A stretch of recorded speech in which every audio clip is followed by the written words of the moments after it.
friends!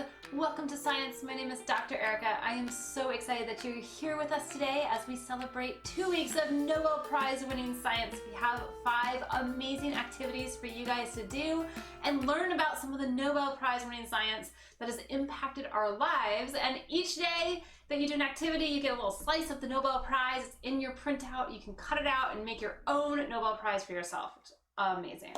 As always, if you're new, make sure you subscribe to our YouTube channel so you get all of the fun science updates as they come out. And you can always support us at patreon.com/rosieresearch. Now, today's Nobel Prize winning science has not won the Nobel Prize 1 time. It has not won it 2 times. In fact, this is a great time to bring out my amazing vocabulary and say it's won it a plethora of times. I mean, I think more than 10 times. High energy physics has won the Nobel Prize more than 10 times. Now you might be wondering, Dr. Erica, what exactly is high energy physics and how does it even help my life? Well, the results of high energy physics might not be as interesting to everyday people because some scientists, high energy physics in particular, really want to just learn to learn. If you're a learner to learner, this is like a great field for you. They just want to know. They want more knowledge. In fact, they keep going smaller and smaller. So a long time ago, we thought the building blocks of the universe were like atoms, and these were like just like little thick things, and that was like the smallest thing you could get. But then we found out like, whoa, hang on a second. We actually shot some electrons at gold foil and things shot back at us, and we're like, what is going on? This should not happen. Turns out that little atom that we thought was just like a ball was like a really dense ball in the middle, which was really small, and then something whizzing around. So then we were like, oh wait, there's more than just this atom thing. There's this electron and a nucleus. And then we found out later, like, whoa, that nucleus is not one thing. That nucleus is made up of protons and neutrons. And we're like, that is the smallest things that we have. But there were some people whose thirst for knowledge was not satisfied there, thank goodness, because they were like, no, what is a proton? They really wanted to know. So they kept checking things out and they found out like, whoa, that proton is made up of quarks. And they found out these quarks, there's up and down and top and bottom and charmed and strange, there's all these different quarks. And they were like, wow, turns out like a proton is made up of certain quarks, a neutron is made up of certain quarks. There's all these different things we find out. We keep finding out smaller and smaller and smaller things as we go. Now, of course, we can't see these things, which makes high energy physics a little bit tricky. The way that it started, actually, the way we saw it as it started, was imagine these little tiny particles going through the air. They actually would shoot them in cloud chambers, and it would create little trails, just like a plane creates a trail in the sky. Now, if it was one particle and it was just going through the sky, we'd see one trail. But every now and then, like an electron would be going through the sky and it might split. And you might be like, wait, what? It might do that. So you might see this trail and it would just split and go a totally different direction, which is really cool. And scientists would be like, wait, there's an electron and it split, and there's a positive electron? These are the things we found out. Now, these things don't impact our daily lives as much as the implications or what we had to do to discover those things have impacted our lives. Because to look that small and discover things that small, there were no tools that you could get off the shelf. Scientists had to invent how to search for it to be able to search for it. And then they had to look at it and backtrack about what they were seeing and then try to figure out, what are we seeing? In fact, there's so many different particles, we call it the particle zoo, which is a fun little printout that you can make with some real particle physics trails, and you can create little animals, which is fun. But things that these guys have had to create to be able to look this deep do impact your life. Things like what you're watching me on right now. Yes, the internet was created so that they could share files and data between labs as they were doing this. Things like your Chromebook, which has a touch screen, and you were like, oh, this is so amazing, just touch right here. That was invented so that they could search deeper. Things like MRI machines are an artifact of us searching for tiny, teeny, tiny particles, and it was like, oh wait, this also has a medical implication. Sometimes we actually shoot these beams instead of at each other and just look at what comes out. We can shoot them at things like viruses, like coronavirus, and we can see what is happening inside of coronavirus. What does the structure look like? What does the outside look like? how do things in our cells attach to other things? How do proteins or chemicals attach to our cells? We can see all of those things now because of those high energy physicists, because they had to develop a way to look at teeny tiny particles, which is pretty amazing. So one of the big things about high energy physics is you can only see sort of what happened, and you don't usually get to see the culprits, right? We can't see electrons, but we could see what an electron does in a cloud chamber. So today we have like a little bit of a mystery in that we're going to create a shape, and if your parents can, it's great for them to create that shape and set that part up so that you actually don't know what shape it is, and you can actually put on your high energy physics hat and discover that part yourself. But if not, that's okay. We're still going to make some amazing art. And what we're going to do is we're going to make a shape out of cardboard, and then we are going to put a piece of paper inside a box just like this, and we're going to put a marble with paint, and we're going to roll it around. It's going to create all these different trails, similar to chemtrails, except for it won't make trails in certain places, or it'll bounce off a certain way in other places, and we can use that information of things we can see, even though we can't see what's making it. We can use what we see from what happened as a way to backtrack, just like what particle physicists do. So this project, what you're going to do, the first thing is you're going to tape some paper down inside of a box. If you don't have a box, do this outside because it's going to get messy. All right, and if you don't have a box, instead of just shaking the box, you can sort of shoot your marble. You can toss it under from side to side. So I'm just going to tape down my paper to make sure that as I do this, I'm not also seeing a shift in paper, which would make this really hard to discover. All right, so we'll just tape down all four corners of that. And then we're gonna make our mystery shape. Now, if you have a friend or a parent or a sibling that can make this shape for you, maybe you guys all make your own shapes and then you trade them, that's ideal, because then you really don't know what shape you've got. But what you're gonna do to make your mystery shape is you're just gonna cut a piece of nice thick cardboard. I'm just gonna use the lid of this box. It works out kind of perfectly. It's a very great multi-use box for us. I love Amazon boxes, they're fantastic. Great to build with too.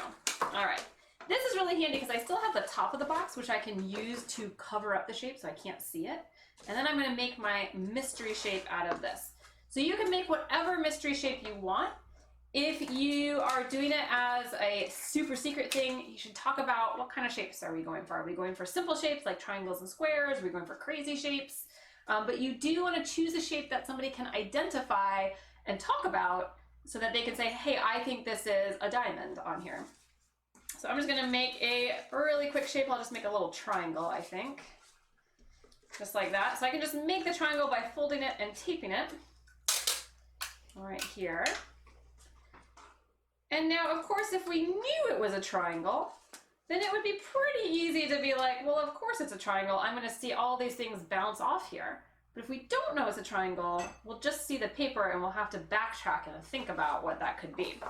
So to keep it hidden, if you're doing it on the super secret side, we're just going to tape it to another piece of cardboard that will hide it. So I'm just going to cut off this little piece right here.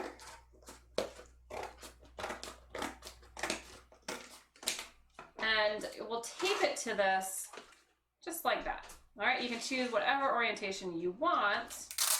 This is gonna basically act as a blocker for the marble. So the marble will be able to roll around anywhere in our box except for this spot.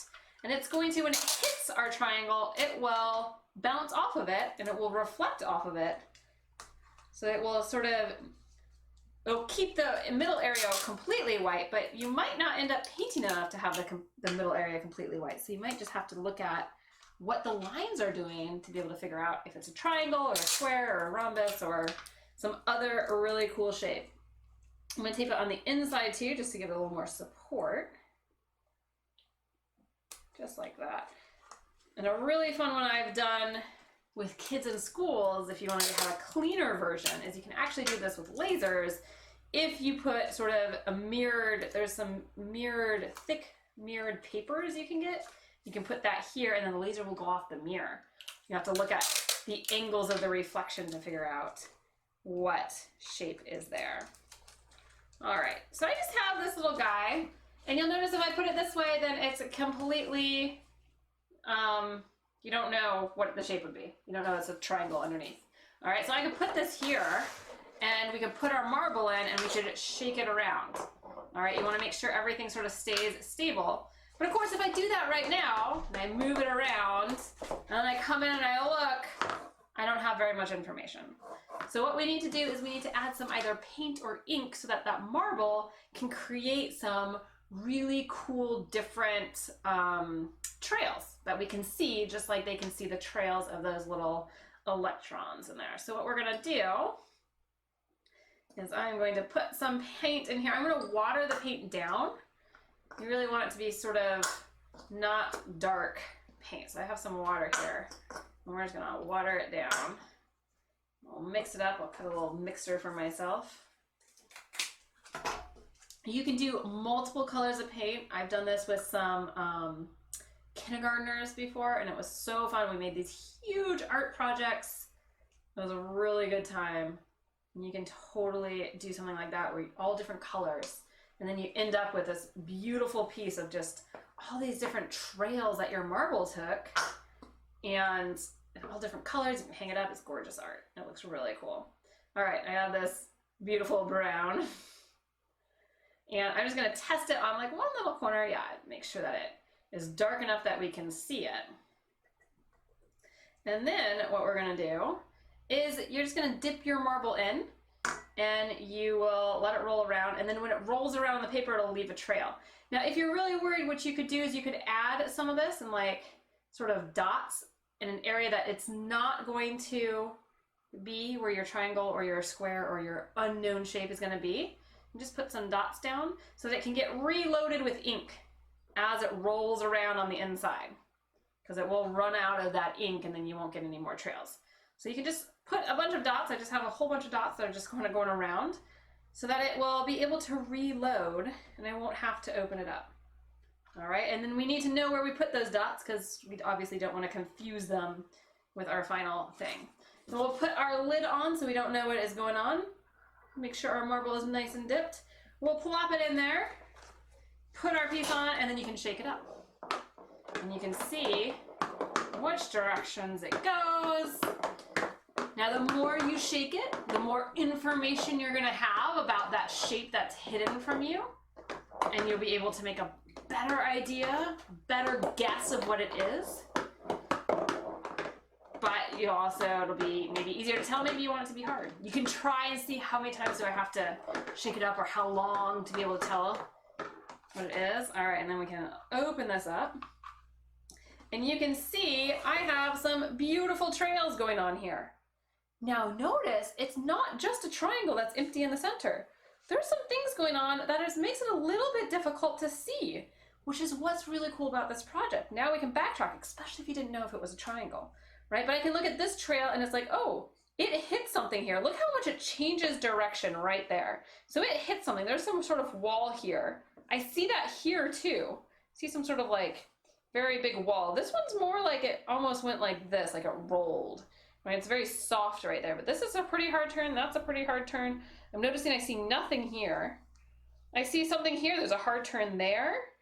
This hit something and just stopped. So I could say, okay, there's this empty space here. Oh, look, I see some here too that look like they kind of came in and out. Maybe there's a wall here. Maybe there's a wall that comes like this, a wall that comes like this because of that guy. And you can sort of build out what it is. And you can build out your guess. And then you can do a different color on this. You can do different shapes on this. You can add new paper in here. It's a really quick and easy way and mess-free way to do this project, which is cool. But you also get to put on that thinking cap of like, what could this be? Which is what it makes it so much fun if you do it with a friend or sibling, or you have your parents make the mystery part that you actually don't know what it is. And then you get to look at this and guess and sort of try to think about how long do I need to put it in there? How much information do I need to pull out of this system? And looking at sort of what happens, which is exactly what high energy physicists do every day. And that is how they discovered that our world is made up of things that are smaller than protons and smaller than neutrons and really, really teeny and has gluons. And that, I mean, the names of some of these things are pretty great too. So if you loved this project, I totally encourage you to go do a little research project about high energy physics and learn about all the different types of particles there are. And you can also keep it artsy and do our particle zoo and make your own little animal from some real particle trails that we've seen in real life, which is cool. Thank you so much for joining us. Make sure that you give us a thumbs up on Facebook. You can subscribe to our YouTube channel. Make sure you don't miss a project, and support us at patreon.com/rosieresearch. Thank you so much for joining us for Nobel Prize winning science, and we hope that you are enjoying the other projects in the CNET as well. Have a great one.